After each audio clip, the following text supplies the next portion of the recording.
내 백성이 끝끝내 내게서 물러가나니 비록 그들을 불러 위에 계신 이에게로 돌아오라 할지라도 일어나는 자가 하나도 없도다. 에브라임이여, 내가 어찌 너를 놓겠느냐? 이스라엘이여, 내가 어찌 너를 버리겠느냐? 내가 어찌 너를 아드마같이 놓겠느냐? 어찌 너를 스보임같이 두겠느냐? 내 마음이 내 속에서 돌이키어 나의 긍휼이 온전히 불붙듯 하도다. 내가 나의 맹렬한 진노를 나타내지 아니하며 내가 다시는 에브라임을 멸하지 아니하리니 이는 내가 하나님이요 사람이 아님이라.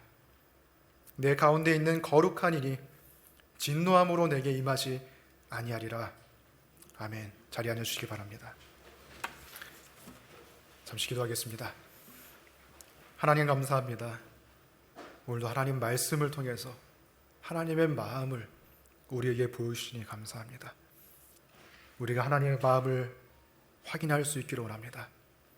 아무 오해 없이, 아무 편견 없이 하나님의 마음을 있는 그대로 받아들이게 해주시옵소서. 성령께서 우리를 그 하나님의 마음이 있는 곳으로 인도해 주시옵소서.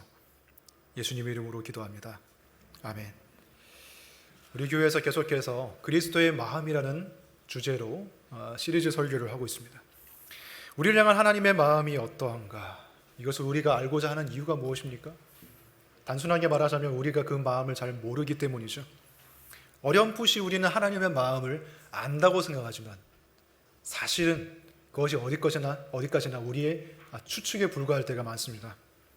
많은 시간 우리는 하나님의 마음을 오해한 채로 우리의 삶을 살아가죠.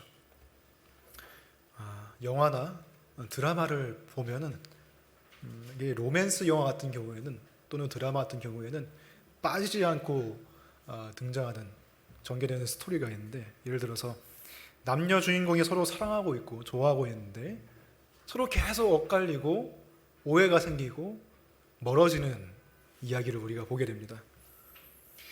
그런데 그 대부분의 오해가 어떤 식으로 일어납니까? 첫 번째로는 상대방의 마음을 넘겨짚기 때문에 오해가 일어납니다. 예를 들어서 저 남자가 나를 좋아한다고 생각했는데 우연히 그 남자가 어떤 예쁜 여자랑 희희덕거리면서 웃고 막 화기애애한 장면을 연출하는 그 장면을 보게 된 것이죠. 그 모습을. 그때 저 남자는 나한테는 별로 관심이 없고 저 여자한테 관심이 있구나 하고 추측을 하게 되는 것이죠. 사실 그 남자의 마음은 그게 아닌데도 말이죠. 두 번째로 누군가에게 상대방의 마음을 잘못 전해듣기 때문에 오해가 일어납니다. 예를 들어서 이 철수와 영희라는 남자 여자가 서로를 좋아합니다. 그런데 또 다른 순자라는 여자가 끼어들게 되는 것이죠. 삼각관계가 되는 겁니다. 그래서 순자가 영희한테 이렇게 말하는 거죠. 철수 선배는 너한테 이제 관심이 없어. 이제 철수 선배에 대한 마음을 접으렴. 그 말을 듣고서 순진한 영희는 그 말을 고지곳대로 듣고서 철수 선배는 나를 좋아하지 않나 보다 라고 생각을 하게 되죠. 근데 그러다가 어떻게 오해가 풀리게 됩니까? 철수와 영희가 우연한 계기로 서로 만나서 속마음을 터놓게 되죠.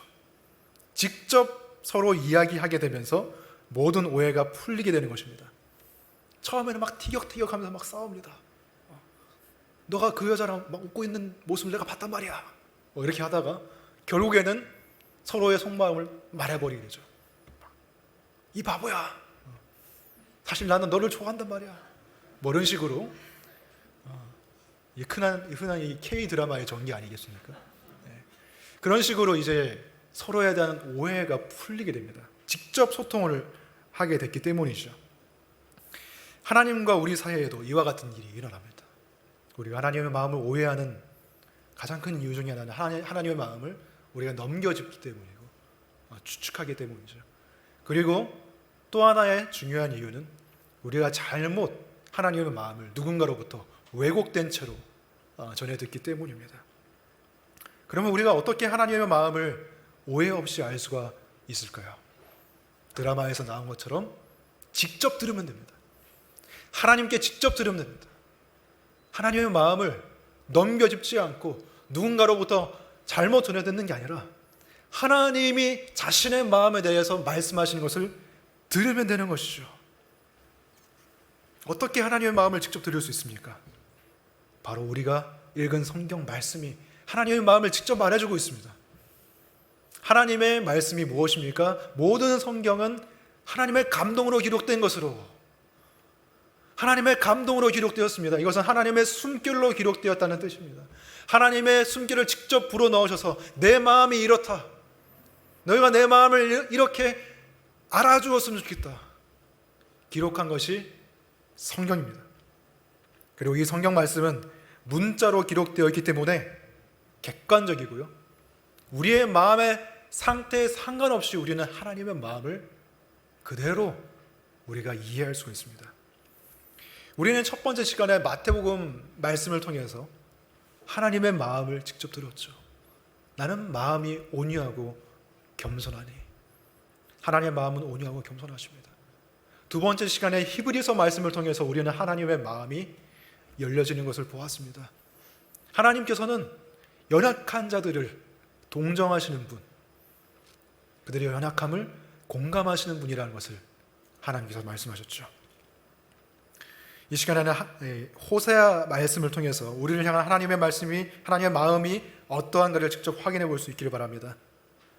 호세아서는 주전 8세기에 북이스라엘에서 활동한 호세아 선지자에 대한 이야기이고, 그리고 하나님께서 그 호세아 선지자에게 말씀하신 내용을 기록하고 있습니다. 북이스라엘은 아수르 제국에 의해서 주전 722년에 멸망했죠. 그리고 호세아 선지자는 그로부터 30년 전에 활동하기 시작한 선지자입니다. 그래서 북이스라엘의 마지막을 함께한 그 멸망의 순간을 지켜본 선지자이고 그 이스라엘의 마지막 선지자라고 할 수 있겠죠. 그런데 북이스라엘이 왜 아수르 군대에게 멸망을 당했습니까? 그것은 이스라엘이 지속적으로 하나님께 저지른 우상 숭배의 죄 때문이었습니다. 호세아 11장 2절 설교 관련 말씀이 있습니다. 보시겠습니다. 선지자들이 그들을 부를수록 그들은 점점 멀리하고 바알들에게 제사하며 아로 새긴 우상 앞에서 분향하였느니라. 그들의 죄는 하나님을 우상과 함께 섬긴 혼합 종교의 죄를 저지르고 있었습니다. 하나님을 섬긴다고 하면서도, 그리고 하나님을 예배하면서도 동시에 바알도 함께 예배를 한 혼합의 죄를 짓고 있었습니다. 이스라엘 사람들은 이제 농경 사회를 살고 있었기 때문에 농사에 가장 중요한 것이 무엇입니까? 비와 바람과 그리고 그것을 일으키는 구름이 아니겠습니까? 그래서 바알은 그 풍요를 주관하는 신으로, 비와 바람과 구름을 주관하는 신으로 이스라엘이 믿었던 것이죠. 여호와 하나님만 믿어서는 우리의 풍요를 보장할 수 없다고 생각한 나머지 바알 신도 우리가 함께 섬겨야 확실하게 풍요를 챙길 수 있겠다고 마치 보험 들듯이 하나님을 믿고 바알을 믿은 것이죠. 우리와 별다를 게 없는 모습입니다. 2절 말씀에 따르면 그런 이스라엘에게 하나님께서는 이스라엘을 방관하신 것이 아니라 계속해서 선지자들을 보내셔서 경고하셨다는 것을 우리가 알 수가 있죠. 하지만 선지자들이 그들을 부를수록 그들은 점점 더 마음의 문을 닫고 하나님을 멀리 했다고 말하고 있습니다. 우상을 버리고 여호와께로 돌아오라고 회개하라고 계속 외쳤지만 그렇게 할수록 그들은 점점 더 하나님을 멀리하고 외면하고 무시했죠. 7절 말씀을 보시면 이스라엘 백성들의 완고한 마음을 이렇게 표현하고 있습니다. 내 백성이 끝끝내 내게서 물러가나니 비록 그들을 불러 위에 계신 이에게로 돌아오라 할지라도 일어나는 자가 하나도 없도다. 여기서 내 백성이 끝끝내 물러갔다라고 하는 것을 ESV 영어 성경을 보면 이렇게 번역하고 있습니다. 그들이 내게서 물러가기를 완전히 작정했다고 말합니다. 마음의 결심을 하고서 작정을 하고서 나를 떠나갔다라고 말하고 있습니다. 하나님께서는 그 다친 마음을 향해서 계속해서 돌아오라고 수도 없이 선지자들을 보내셨지만 이스라엘 백성들은 외면했죠. 마치 여러분, 만약에 여러분의 자녀가 낭떠러지를 향해서 계속 걸어가고 있다고 생각해 봅시다. 그리고 여러분은 그 자녀를 향해서 계속 나에게로 돌아오라고 외치고 있다고 생각해 보세요.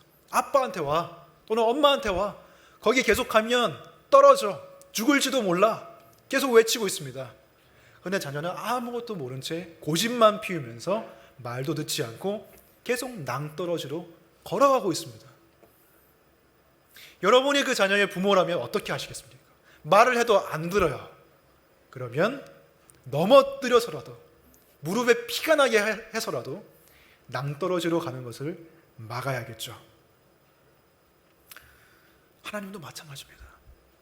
아무리 불러도 그들이 듣지 않았기 때문에 그들을 아수르 군대를 통해서 치신 것입니다. 어떤 사람은 아수르 군대에 의해서 결국에는 이스라엘 백성들이 멸망당하기 때문에 하나님께서 이스라엘을 버리신 것이 아니냐, 하나님께서 이스라엘을 놓으신 것이 아니냐라고 생각하기도 하죠. 하지만 이것은 오히려 하나님의 사랑의 표현이었습니다. 그들이 완전히 낭떠러지로 떨어져서 돌이킬 수 없는 상태로 가기 전까지 하나님께서는 그 전에 그들을 붙드신 것이죠. 강제로 그들의 우상 숭배를 막으신 것입니다. 8절 말씀을 보겠습니다. 에브라임이여, 내가 어찌 너를 놓겠느냐? 이스라엘이여, 내가 어찌 너를 버리겠느냐? 여기서 에브라임은 이스라엘의 12지파 중에 한 지파인데 북이스라엘을 형성하고 있는 지파들 중에서는 가장 큰 지파였기 때문에 북이스라엘을 부를 때에 에브라임이여 라고 부르기도 했습니다. 그래서 에브라임과 이스라엘은 같은 의미라고 보시면 되겠습니다. 하나님께서 이스라엘을 향해서 애끓는 심정으로 말씀하시는 거예요. 내가 어찌 너를 놓겠느냐?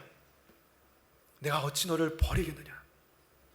내가 어떻게 네가 완전히 망가지도록 그냥 내버려 둘 수 있겠느냐? 다시 말하면 아수르에 의해서 이스라엘이 멸망당한 그 사건은 완전한 끝이 아니라 오히려 그들이 다시 시작할 수 있도록 하나님께서 기회를 주신 것입니다. 하나님의 특단의 조치요, 사랑이 담긴 징계라는 것이었죠. 8절 말씀을 보시면 하나님께서 이스라엘을 완전히 포기하신 것이 아니라는 것을 알려주시기 위해서 하나님께서 완전히 포기하셨던, 그리고 하나님께서 완전히 버리셨던 두 도시에 대한 이야기를 하고 있습니다. 내가 어찌 너를 아드마같이 놓겠느냐? 어찌 너를 스보임같이 두겠느냐? 여기서 아드마와 스보임은 그 유명한 소돔과 고모라 두 도시가 멸망할 때 함께 유황불로 멸망당한 도시입니다. 하나님께서 이들을 멸망시키실 때에 자비를 베풀지 않으셨습니다. 완전히 멸망시키셨습니다. 그들 가운데 살아남은 자가 한 명도 없었습니다. 아드마와 스보임은 회생 불가능한 상태가 되었습니다. 하지만 이스라엘을 향해서는 하나님께서 다르게 하셨습니다. 이스라엘에게는 하나님께서 남은 자들을 두셨습니다. 그들을 통해서 다시 이스라엘을 회복시킬 계획을 가지고 계셨습니다. 하나님께서는 꺼져가는 심지를 완전히 끄지 않으셨어요. 물론 이스라엘이 불을 가지고 장난을 많이 쳤지만 하나님께서 그 불을 완전히 끄지 않으셨습니다. 계속해서 작은 불씨를 남겨두시고 그 불씨를 다시 살리실 계획을 하나님께서는 마음에 가지고 계셨어요. 그 불씨를 하나님께서 어떻게 살리셨는가? 8절 마지막 부분을 보겠습니다. 내 마음이 내 속에서 돌이키어 나의 근율이 온전히 불붙듯 하도다. 세번역 성경을 보면 이 부분을 이렇게 번역하고 있습니다. 너를 불쌍히 여기는 애정이 나의 속에서 불길처럼 강하게 치솟아 오르는구나. 하나님의 마음이 이스라엘을 볼 때에 그 애정의 마음이, 긍휼의 마음이 불길처럼 치솟아 올랐다는 것입니다. 그 강한 하나님의 긍휼의 불길이 꺼져가는 이스라엘의 심지를 다시 불붙게 하는 것이죠. 여러분, 하나님의 마음이 이토록 강렬하게, 맹렬하게 애끓는 심정으로 표현된 구절이 있습니까? 하나님의 긍휼의 마음이 불타오른다고 말하고 있습니다. 그 긍휼이 불타올라서 하나님의 그 불타는 진노를 이길 만큼, 그래서 이스라엘을 아드마와 스보임 같이 완전히 멸망시키지 않게 하실 만큼 하나님의 긍휼이 불탄다고 말합니다. 어떤 사람들은 하나님이 감정이 없다고 말하기도 합니다. 왜냐하면 하나님은 완전하신 분이시고, 하나님은 불변하는 분이시고, 하나님은 이 세상을 초월해 계시는 분이시기 때문에 어떠한 외부 환경의 변화에도 영향을 받지 않으신다. 그래서 감정이 없다라고 말하는 사람이 있습니다. 하지만 그것은 사실이 아닙니다. 성경은 하나님의 감정을 이토록 적나라하게 표현하고 있습니다. 하나님은 죄로 물든 감정이 없으실 뿐, 타락한 감정이 없으실 뿐, 순수하고 깨끗한 감정으로 인간의 어떤 감정보다 뜨겁고 열정적으로 그 감정을 표현하십니다. 만약 여러분이 길을 가고 있는데 어떤 사람이 폭행을 당하고 강도를 만난 것을 보게 되었다고 생각해 보세요. 여러분의 마음이 깨끗하고 순수할수록 그 사람에 대해서 감정이 더 많이 일어날 것입니다. 도와줘야 하는데, 저 사람 누가 도와줘야 되는데, 저 어려움에서 건져줘야 되는데, 저 사람 불쌍해서 어떡하지? 이 긍휼의 마음이 깨끗한 사람일수록 더 많이 불타오르게 되어 있는 것이죠. 그리고 죄에 물든 사람일수록, 이기심에 찌든 사람일수록 어떤 마음이 들까요? 그게 심해지면 아무 감정도 들지 않을 것입니다. 내 일이 아닌데 하면서 그냥 지나가 버릴 것입니다. 그런 사람들을 사이코패스라고 하기도 하고, 감정을 못 느낄수록 사실 더욱더 죄에 물든 사람이라고 할 수 있겠죠. 반대로 하나님은 죄가 없으신 분이기 때문에 고통당하는 자들을 향해서 더욱더 크고 그리고 깊고 열정적인 긍휼의 마음을 가지시는 것입니다. 근데 우리가 여기서 한 가지 질문을 할 필요가 있습니다. 하나님께서 온전한 감정을 지니신 분이라면 왜 그 온전한 감정을 가지고서 죄인들을 향해서 불타는 진노의 마음을 가지는 게 아니라 불타는 긍휼의 마음을 가지시는 것인가? 왜 진노가 아니라 긍휼이라는 감정을 품으시는가? 9절 말씀을 보겠습니다. 9절 말씀을 우리가 함께 읽어보겠습니다. 시작. 내가 나의 맹렬한 진노를 나타내지 아니하며 내가 다시는 에브라임을 멸하지 아니하리니 이는 내가 하나님이요 사람이 아님이라. 내 가운데 있는 거룩한 이니 진노함으로 내게 임하지 아니하니라. 아멘. 8절 마지막에서 하나님은 자신의 마음이 긍휼로 불타고 있다는 것을 말씀하셨습니다. 그리고 9절 말씀에서는 왜 그 감정이 긍휼이어야만 하는지, 왜 진노가 아니고 긍휼인지 그 이유를 말하고 계십니다. 그 이유가 무엇이라고 하십니까? 이는, 잘 보시기 바랍니다. 이는 내가 하나님이요 사람이 아님이라. 내 가운데 있는 거룩한 이니. 하나님은 그 이유를 자신이 사람이 아니라 하나님이시기 때문에, 거룩한 분이시기 때문에 진노가 아니라 긍휼을 품으신다고 말하고 있습니다. 이 말씀은 우리가 평소에 가지고 있는 직관적인 생각과 정반대입니다. 우리의 직관은 어떻게 생각합니까? 하나님은 거룩하신 분이시기 때문에, 하나님은 사람이 아닌 하나님이시기 때문에 죄 지은 죄인들을 향해서 진노하신다. 우리는 이렇게 알고 있지 않습니까? 그런데 이 말씀은 완전히 다르게 말하고 있습니다. 하나님은 거룩하시기 때문에 진노함으로 임하지 않는다고 말하고 있습니다.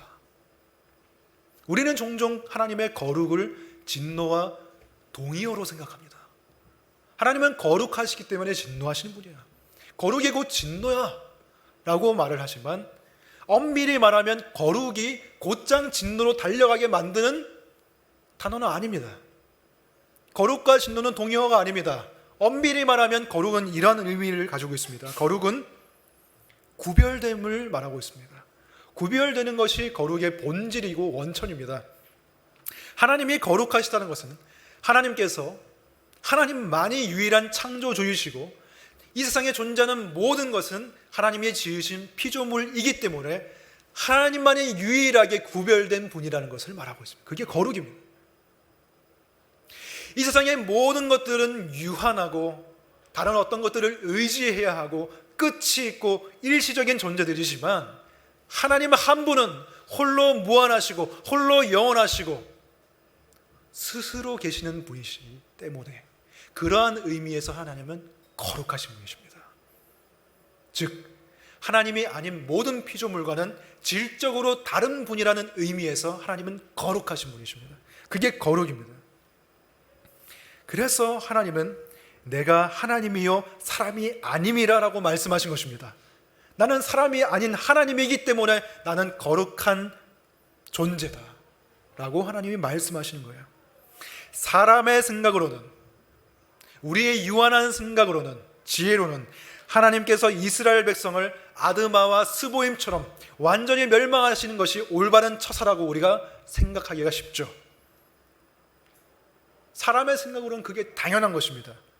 선지자들의 메시를 이스라엘 백성들은 고의적으로 무시를 했고 하나님이 계속해서 메시를 보낸데도 불구하고 그들의 마음의 문을 닫았습니다.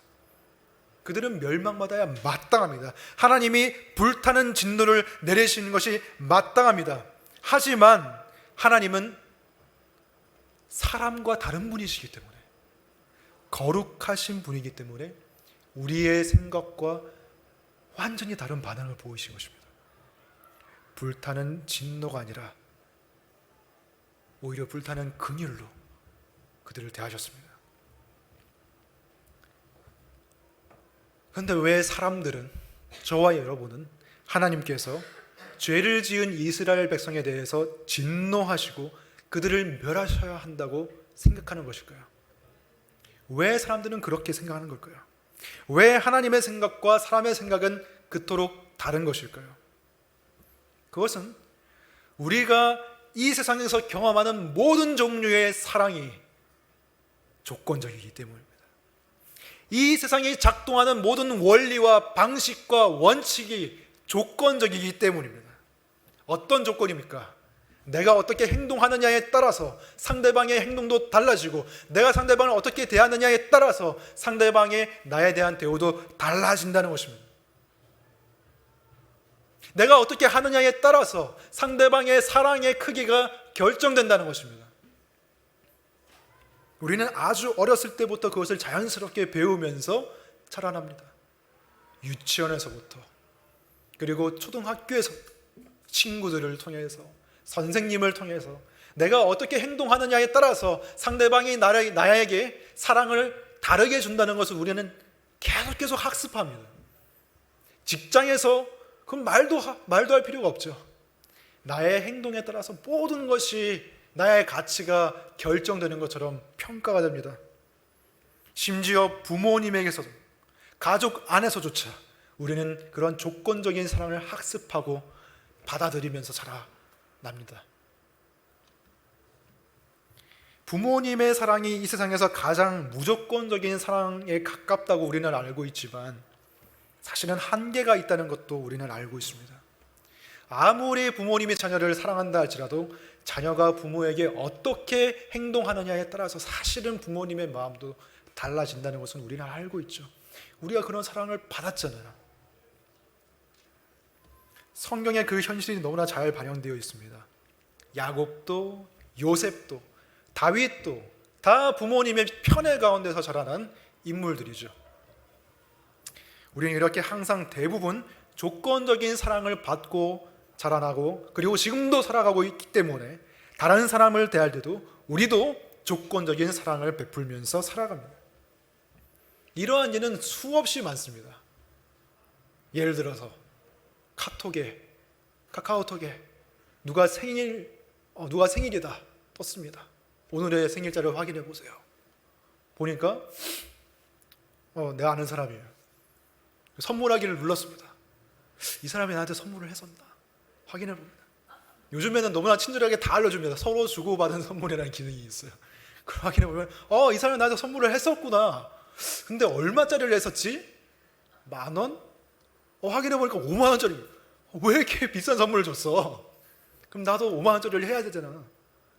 이런 조건적인 마음이 우리에게 너무나 자연스럽게 일어난다. 누가 결혼을 해요. 근데 결혼한다는 소식이 그렇게 막 달갑게 들리질 않습니다. 왜? 축의금을 줘야 되니까. 제가 내 결혼식에 왔었나? 다시 확인해 봅니다. 축의금을 얼마나 했지? 30만 원? 왜 이렇게 많이 했지? 이게 너무나 자연스럽게 우리 마음속에서 일어나는 거예요. 일상생활 속에서 너무나 자연스럽게 누가 나한테 다정하게 대해주면 나도 다정하게 대해주고, 누가 나한테 인사를 잘해주면 나도 그 사람한테 인사를 잘해주고, 항상 조건적인 사랑으로 우리는 다른 사람을 대한다는 것이죠. 그렇다고 해서 제가 앞으로 여러분들한테 기프티콘 보낼 때 항상 조건적으로 보낸다고 이렇게 생각하지는 마시고요. 네, 그냥 순수한 마음으로 받아주세요. 네. 우리가 이렇게 항상 숨 쉬듯이 조건적인 사랑을 받고 또 주면서 살아가다 보니까 그 똑같은 마음이 하나님을 향해서도 동일하게 투영이 되는 것입니다. 어렴풋이 무의식적으로 하나님도 나에게 이렇게 생각하시겠지, 하나님도 나를 조건적으로 대하시겠지, 그리고 나도 하나님을 조건적으로 대하고 있고요. 이 원리를 종교적인 언어로 표현하자면 율법주의입니다. 율법주의가 무엇입니까? 하나님이 나의 순종의 크기에 따라서, 내가 율법을 얼마만큼 순종하느냐에 따라서 하나님이 나를 사랑하시고 또 구원하신다는 것이 율법주의가 아닙니까? 그런 면에서 보자면 우리는 율법주의에 너무나 종속되어 있고 너무나 찌들어 있고, 그리고 이 세상 전부가 그 율법주의의 원리로서 작동하고 있다는 것을 우리가 알 수 있습니다. 하지만 하나님의 마음은 무엇입니까? 하나님의 마음은 완전히 다른 작동 원리를 가지고 있죠. 하나님의 마음은 율법주의가 아닙니다. 하나님의 마음은 무엇에 의해서 움직입니까? 무엇이 하나님의 마음의 작동 원리입니까? 은혜입니다. 하나님의 마음의 작동 원리는 은혜입니다. 우리가 사랑하기 때문에 하나님이 우리를 사랑하는 것이 아닙니다. 우리가 순종하기 때문에 하나님이 우리를 구원하시는 게 아닙니다. 하나님께서 왜 계속해서 하나님을 거부하고 만물을 닫고 우상을 숭배하고 끝끝내 하나님을 저버린 이스라엘 백성들을 향해서 계속해서 기회를 주시고 그들을 완전히 멸하지 아니하시고 소망을 주시고 용서하시고 다시 품으시는 그 이유가 무엇입니까? 그것은 애초부터 하나님이 아무 조건 없이 그들을 사랑하셨기 때문입니다. 처음부터 하나님은 조건이 없으셨기 때문입니다. 너희들이 나를 사랑하면 내가 너희들을 용서하겠다. 내가 너희를 품는 이유는 너희들의 순종 때문이다. 이런 조건을 하나도 두시지 않고 시작하셨기 때문입니다. 그래서 하나님은 그들을 계속 품으시는 것입니다. 더 나아가서 8절 말씀을 보시면 하나님의 긍휼은 이스라엘의 죄로 인해서 오히려 더욱 불붙는다고 말하고 있습니다. 사람의 사고방식과 이 세상의 작동 원리에 의하면 하나님께 죄를 지은 백성에게 하나님의 마음은 차갑게 식어져야만 마땅하죠. 하지만 하나님의 마음은 다른 작동 원리를 가지고 있기 때문에 이스라엘의 죄를 보시고서도 하나님의 마음은 오히려 불붙는다고 말하고 있습니다. 여러분, 하나님보다 훨씬 더 수준이 낮은 인간의 차원에서 생각해 봅시다. 부모는 자녀가 아플 때 자녀에게 더 많은 관심을 자동적으로 기울이게 됩니다. 평소보다 더 많은 애정을 아픈 자녀에게 쏟아냅니다. 그리고 아파하는 자녀를 향해서 그를 보면서 그 아파하는 자녀를 미워하는 것이 아니라 자녀를 아프게 하는 그 질병 자체를 미워합니다. 하나님도 마찬가지입니다. 죄로 말미암아 타락한 우리 인간의 마음도 그러하거늘 하나님의 마음은 어떻겠습니까? 하나님의 마음은 더 우리를 향해서 더 애끓는 마음을 가지지 않겠습니까? 우리를 가장 고통스럽게 하는 질병이 무엇입니까? 바로 죄입니다. 하나님의 자녀들이, 하나님의 백성이 죄의 덫에 걸려서 버둥버둥거리고 빠져나가지를 못하고 아파하고 울부짖는 그 소리를 하나님이 들으실 때에 하나님께서 그 자녀를 미워하시겠습니까? 아니면 암덩어리와 같은 그 질병과도 같은 죄를 미워하시겠습니까? 죄를 미워하시겠죠. 죄를 향해서 진노하시고 우리를 향해서는 진노하지 않으시는 것입니다. 오히려 더 불타는 긍휼을 가지시는 것입니다. 그러한 면에서 하나님의 진노와 사랑은 하나입니다. 별개가 아닙니다. 우리를 사랑하시기 때문에 하나님은 죄에 대해서 진노하시는 것입니다. 바로 이것에 대해서 사도 바울은 로마서 5장 20절에서 이렇게 말합니다.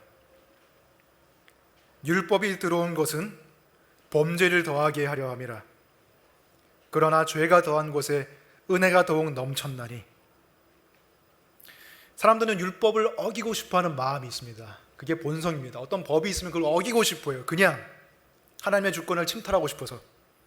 그러나 그 죄가 더한 곳에 은혜는 더욱 넘쳤다고 말합니다. 우리가 더 큰 질병에 걸릴수록 우리의 아버지이신 하나님은 우리를 향해서 더 불타는 긍휼로 우리를 대하십니다. 하나님의 사랑이 우리에게 홍수처럼 쏟아 부어지는 그 이유가 무엇인가? 놀랍게도 그 이유는 우리의 추악함 때문입니다. 이건 우리의 사고방식으로는 이해하기가 어렵습니다. 우리는 사람이기 때문이죠. 그리고 우리는 하나님과 완전히 다른 마음을 가지고 있기 때문입니다.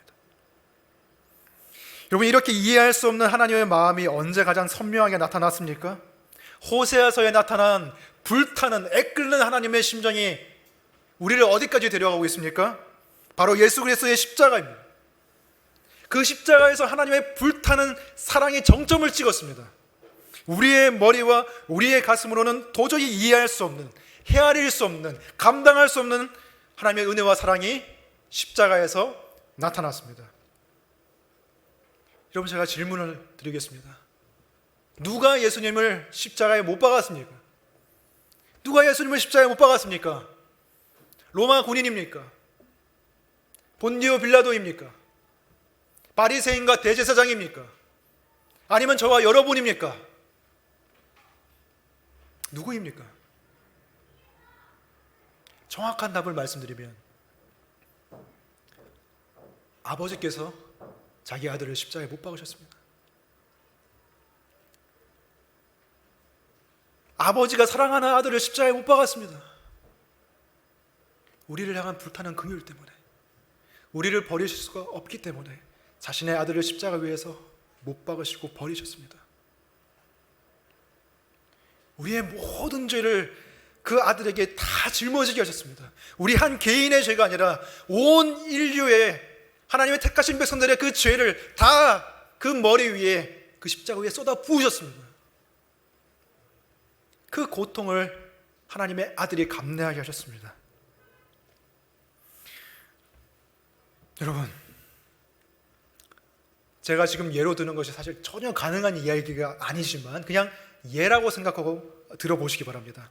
만일 여러분이 여러분의 발가락을 계속 깨무는 개미를 그냥 밟아 죽이지 않고 참 우습게도 여러분의 반려개미로 키우거나 더 나아가서 그 개미를 여러분이 입양하기 위해서 여러분이 여러분의 친아들과 친딸을 개미가 되게 해서 여러분을 괴롭히는 그 개미의 죄를 대신 지게 해야 한다고 생각해 봅시다. 이게 말이 되는 일입니까? 여러분의 자녀가 개미로 태어나서 개미 알에서 태어나게 하고 개미 집에서 생활하게 하고 일개미로서 평생 일만 하다가 개미가 당할 수 있는 가장 잔인한 죽음을 죽게 할 수가 있겠습니까? 말만 들어도 말이 안 되는 이야기죠. 그렇게 할 사람이 누가 있겠습니까? 이게 설령 가능하다 할지라도요. 근데 하나님은 그보다 더 놀라운 일을 하셨습니다. 인간이 개미가 되는 것보다 하나님이 신이 인간이 되는 것이 훨씬 더 어려운 일입니다. 훨씬 더 많은 차원을 뛰어넘은 일입니다. 근데 하나님은 그걸 하셨습니다. 신이 인간이 되어서 우리와 같은 지속적인 죄를 지은 우리의 죄를 지속적으로 하나님께 순종한 그 아들 위에 다 쏟아 부으셨습니다. 우리가 아드마와 스보임처럼 되지 않게 하기 위해서, 우리를 불쌍히 여기시기 때문에. 여러분, 하나님은 정말 우리가 생각하기에는 도가 지나칠 정도로 우리를 사랑하십니다. 하나님의 사랑은 도가 지나칩니다. 우리의 마음에 넘치도록 쏟아 부으십니다. 십자가는 하나님께서 저와 여러분을 자신의 아들과 바꾸실 정도로 사랑하신다는 영원한 증거입니다. 하나님께서 자신의 아들 예수 그리스도를 우리와 맞바꾸셨다는 것은 우리를 놀랍게도 하나님께서 예수 그리스도를 사랑하시는 만큼 동일한 사랑으로 우리를 사랑하신다는 증거입니다. 여러분, 이걸 믿으시기 바랍니다. 우리는 죄인이지만 하나님이 우리의 죄를 다 아시지만 그럼에도 불구하고 하나님은 의로우신 예수 그리스도를 사랑하시는 동일한 정도의 사랑으로 우리를 사랑하시고 예수 그리스도를 기뻐하시는 동일한 기쁨으로 우리를 기뻐하신다. 그게 복음입니다. 그게 우리가 믿어야 되는 것입니다. 이 사랑은 우리가 사람의 머리로는 다 이해할 수가 없기 때문에, 그리고 이 사랑의 크기는 너무나 커서 우리의 작은 순종으로는 도저히 얻어낼 수가 없는 것입니다. 우리가 평생 하나님께 순종하며 산다 할지라도 이 사랑을 우리는 얻어낼 수가 없습니다. 그래서 하나님은 거저 주셨습니다. 우리가 얻어낼 수 있는 성질의 사랑이 아니기 때문에 받으라고 하십니다. 그리고 믿으라고 하십니다. 왜 믿어야 합니까? 우리가 한 번도 받아본 적이 없는 종류의 사랑이기 때문입니다. 여러분이 살면서 이런 종류의 사랑을 누구에게 받아보셨습니까? 여러분의 배우자입니까? 부모님입니까? 이성 친구입니까? 우린 누구에게서도 이런 사랑을 받아본 적이 없습니다. 만약 그런 사람이 한 명이라도 있었다면 우리는 너무나 행복했겠죠. 근데 그런 사람이 한 명도 없었습니다. 이 세상은 그리고 모두 조건적인 사랑을 나에게 주고 나도 그렇게 살아갑니다. 그러한 속에서 하나님의 사랑이 우리에게 주어졌을 때 우리는 이것을 믿지 못하는 것입니다. 하나님이 나를 이렇게 사랑하실 리가 없어. 내가 이렇게 죄를 지었는데, 내 상태가 신앙 상태가 이렇게 나쁜데 하나님이 나를 예수님만큼 사랑하실 리가 없어 라고 생각하는 거죠. 한 번도 그런 사랑을 경험해 본 적이 없으니까 믿지를 못하는 거예요. 그리고 반대로 내가 좀 신앙 상태가 좋고 순종을 조금이라도 하면 이래서 하나님이 나를 사랑하시는구나 라고 쉽게 우리는 교만해지지 않습니까? 그 교만과 우울함 사이를 우리는 계속 왔다 갔다 하면서 방황하고 헤매면서 이미 십자가에서 주어진 하나님의 사랑을 외면하면서 길을 잃고 헤매고 있는 게 우리의 모습입니다. 그렇기 때문에 신앙생활의 핵심이 무엇입니까? 말씀 묵상입니까? 기도입니까? 예배입니까? 다 중요합니다. 하지만 그 모든 것이 하나님의 마음을 향하는 그 통로가 되어야 됩니다. 그 모든 것을 통해서 우리는 하나님의 마음을 있는 그대로 받아들이는 그 연습을 해야 됩니다. 왜? 우리의 마음속에서 자꾸만, 그리고 우리 주변에서 자꾸만 다른 작동 원리가 우리를 괴롭히고 있고 우리를 오염시키고 있기 때문에. 그래서 신앙생활의 여정은 한마디로 요약하면 이것입니다. 우리의 눈을 가로막고 있는 율법주의의 비늘을 매일매일 벗어버리고 하나님의 사랑을 있는 그대로 바라보는 것, 그것이 신앙생활의 전부입니다. 그것이 신앙생활의 전부입니다. 하나님의 사랑을 믿지 못하기 때문에 우리의 마음이 공허한 것입니다. 하나님의 사랑을, 그 놀라운 사랑을 우리가 받지 찾지 못하기 때문에, 누리지 못하기 때문에 마음이 허무한 것입니다. 제가 아까 말했지만 그런 사랑을 여러분 정말 한 사람이라도 여러분에게 줬다면 여러분의 인생은 아주 기뻤을 것입니다. 그다지 공허하다고 느껴지지 않았을 것입니다. 하지만 그런 사람이 없었죠. 그런 사람이 없었던 게 문제입니다. 하지만 우리는, 여러분이 하나님의 자녀이고 그리스도 안에 있다면 어떤 사람이 여러분을 향해서 죽도록 헌신하고 어떤 사람이 여러분을 향해서 변함없는 사랑을 베푸는 게 아니라 사람보다 더 위대하신 하나님께서 여러분에게 죽도록 헌신하시고 변함없이 여러분을 지지하시고 격려하시고 자신의 아들을 주셨고 지금도 동일한 사랑으로 여러분들을 대하고 계십니다. 사람이 줄 수 없는 사랑을 하나님께 우리는 받고 있습니다. 이것을 믿으시기 바랍니다.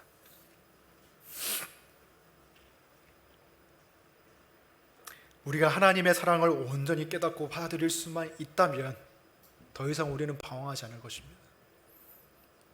우리가 돈과 외모와 사람들의 인정과 여러 가지 우상들에 의해서 왔다 갔다 하면서 방황하는 이유가 무엇입니까? 그 마음의 길을 따라가 보면 그 뿌리에는 사랑받고 싶은 마음이 있습니다. 무조건적인 사랑, 나의 죄악을 다 아는데도 불구하고 나를 품어주는 그 사랑, 그것을 우리가 원하기 때문에 돈으로 그것을 가지려고 하고 명예로 그것을 가지려고 하고 많은 우상들로 그것을 가지려고 하지만 끝끝내 우리는 찾지 못합니다. 하지만 하나님이 이미 주셨습니다. 그것이 이 말씀이 말하는 것입니다. 이 말씀을 다시 한번 보시기 바랍니다. 에브라임이여 내가 어찌 너를 놓겠느냐, 이스라엘이여 내가 어찌 너를 버리겠느냐. 내 마음이 내 속에서 돌이키어 나의 긍휼이 온전히 불붙듯 하도다. 이게 하나님의 마음입니다. 여러분을 향한 하나님의 불타는 마음입니다. 여러분을 향해서 하나님은 불타는 진노로 임하시는 게 아니라 우리의 추악함에도 불구하고 하나님은 긍휼로써 우리를 대하십니다. 비록 우리가 너무나 영악해서 이 사랑을 이용할지도 모릅니다.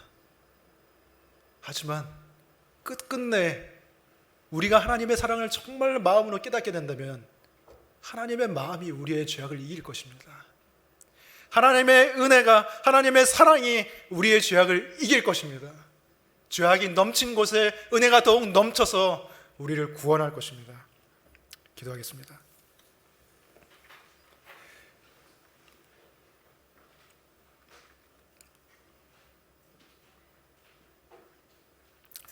하나님 아버지, 우리가 어떻게 하나님의 그 놀라운 사랑을 다 이해할 수가 있겠습니까? 우리의 마음은 하나님의 마음이 움직이는 곳과 너무나 다르게 움직입니다. 너무나 조건적으로 나를 대하고 주위의 사람들을 대하고 또 하나님을 대합니다. 그것이 우리에게는 너무나 숨쉬는 것처럼 자연스럽습니다. 주님, 그만큼 우리는 죄인입니다. 우리는 우리 자신을 구원할 수가 없습니다. 그 누구도 또한 우리에게 우리가 원하는 만큼의 사랑을 줄 수가 없습니다. 그러나 하나님께서는 우리가 원하는 것보다 더 큰 사랑을 주셨고 우리가 생각할 수 있는 것보다 더 넘치는 사랑을 우리에게 주셨습니다. 불타는 진노로 우리를 대하실 수도 있었지만 불타는 긍휼로써 우리를 대하시고 자신의 아들을 우리와 맞바꾸셨습니다. 그 아버지의 사랑과 그 아버지의 은혜를 생각할 때 우리가 정말로 하나님께 찬양할 수밖에 없고 감사할 수밖에 없습니다. 우리가 해드릴 것이 아무것도 없습니다. 그 불타는 사랑이, 하나님의 그 불타는 긍휼이 꺼져가는 우리의 마음의 심지를 다시 불태우게 해주시고 주님을 향해서 다시금 우리의 사랑도 타오를 수 있도록 해주시옵소서. 예수님의 이름으로 기도합니다. 아멘.